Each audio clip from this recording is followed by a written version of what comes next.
Assalamualaikum Gu. Ini adalah Zontes 368G. Motor yang viral, motor yang paling banyak dijual jenama bagi Zontes ni. Okey, kini dah datang V2. Ini ciri-ciri yang korang kena tahu pasal V2 ini.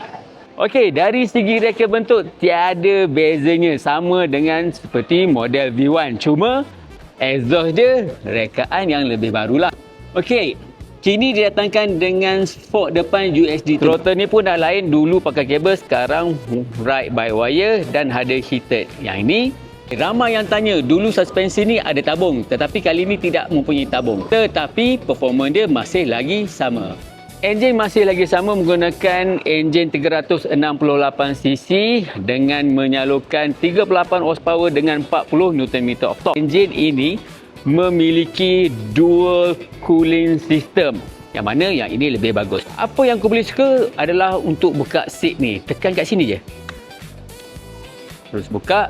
Ada damper dekat sini dan mempunyai ruang yang cukup besar. Nak ride jauh tak perlu risau kerana memiliki tangki sebesar 17.5 liter. Dan untuk model Zontes 368 ni kini datangkan dengan cruise control. So tak lengoh lah kalau nak ride jauh. Yang paling menarik, harga dia masih sama walaupun teknologi dah tambah.